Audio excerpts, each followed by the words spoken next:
na decisão em que o corregedor do Tribunal Superior Eleitoral, ministro Benedito Gonçalves, avisa que vai pedir a Alexandre de Moraes a liberação de Anderson Torres para que ele seja obrigado a explicar a minuta do golpe, o ministro também cita que ele vai ser obrigado a responder, ou vai ouvir o questionamento, né? Ele não é obrigado a falar nada, mas ele é obrigado a ouvir o questionamento, a respeito do uso de agentes da Polícia Federal na montagem da fake news que foi longa e detalhadamente disparada por Jair Bolsonaro a embaixadores, usando o aparelho público, a residência oficial da Presidência da República, a EBC para transmitir, a diplomacia, né, o Itamaraty para convocar, a própria presidência para fazer esse chamado e o pior, né, para espalhar desinformação sobre as urnas e sobre um ataque hacker ao sistema administrativo do TSE, que Bolsonaro subverteu o que estava sendo dito no inquérito da Polícia Federal apurando esse ataque hacker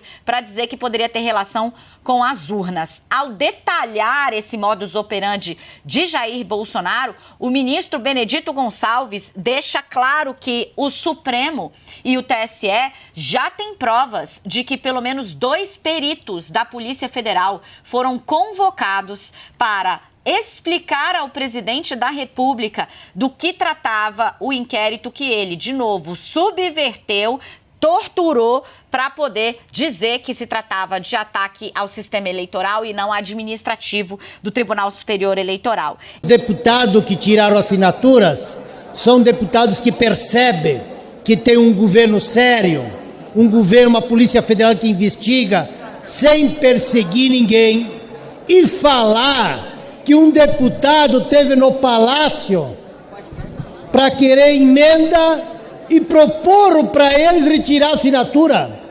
É bom que o meu conterrâneo e o meu parente diga aqui que tem mais de 30 deputados do PL que já foram no Palácio do Planalto e dizer: nós somos do Lula, nós queremos o Brasil para frente e nós não estamos aqui dizendo que o deputado tem que votar com esse ou com aquele para precisar verba do governo federal.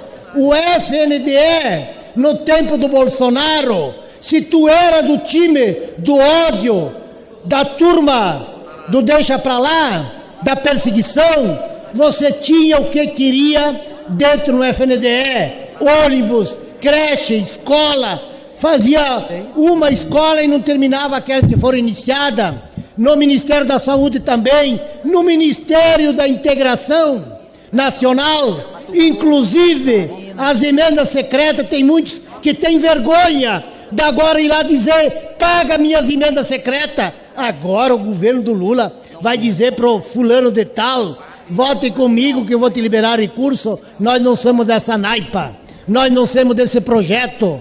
O governo é um governo sério, é um governo que tem respeito pelos parlamentares, tem respeito pelos prefeitos.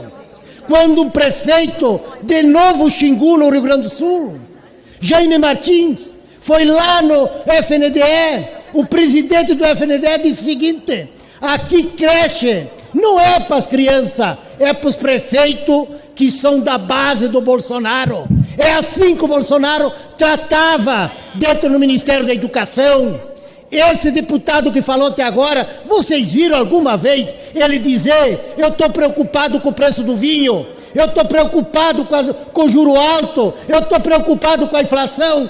É mais parecido com chorão do que realmente alguém que é preocupado com o Rio Grande do Sul e no Brasil. Vamos parar de chorar, vamos parar de gaguejar e vamos falar a verdade e disputar. Câmara, é isso. Divergência política faz parte do jogo e eu respeito muito. Os 31 deputados, nós somos 31 deputados federal do Rio Grande do Sul. Tem os do Bolsonaro, tem em cima no burro e tem os do Lula. Eu nunca desrespeitei nenhum deputado porque pensa diferente. Mas eu gosto de discutir projeto. Gostaria, senhor presidente, que colocasse na Voz do Brasil minha fala. Porque é uma piada, né? Eu não estou chorando, o PT não chora, não treme. Porque não deve, quem não deve, não teme nem treme, né? Presidente, mas eu vim aqui para falar sobre o ministro Silvio Almeida, que está deturpando, ministro dos Direitos Humanos. Verdade que ele disse é que é favorável à descriminalização das drogas e afirmou acreditar que poderia diminuir a pressão sobre o sistema brasileiro carcerário. Sobre as drogas, usuário que ele se refere aqui.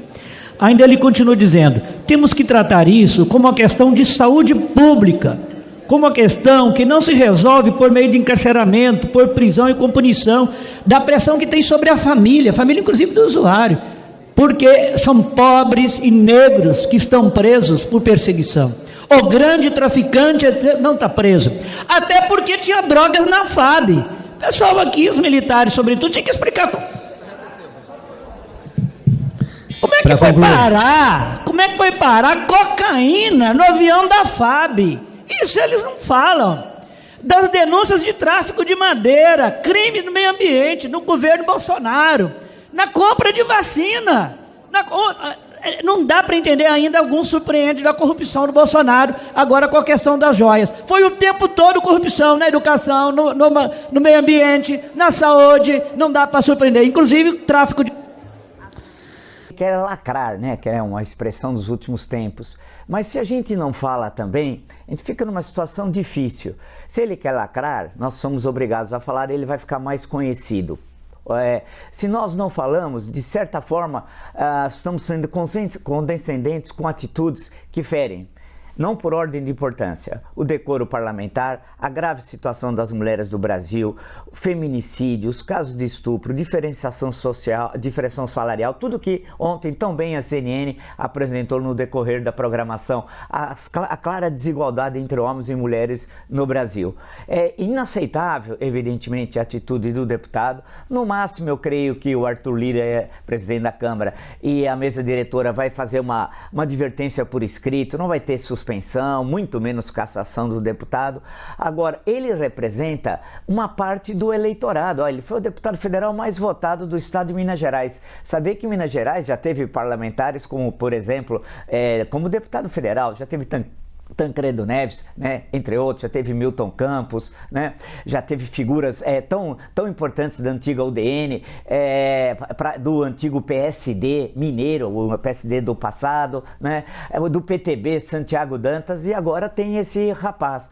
Agora, ele tem de ser devidamente punido, eu acho que tem de ir até o fim, até o Conselho de Ética. Dificilmente o Conselho de Ética o punirá, mas acho que tem de ser um exemplo. É inaceitável atitudes como essa. Agora, infelizmente, uma parte do eleitorado brasileiro pensa como ele. É uma parte, creio, torço ao menos que seja minoritário, mas tem uma parte do eleitorado brasileiro que ainda não entrou no século XXI, nem no XX, está no século XIX.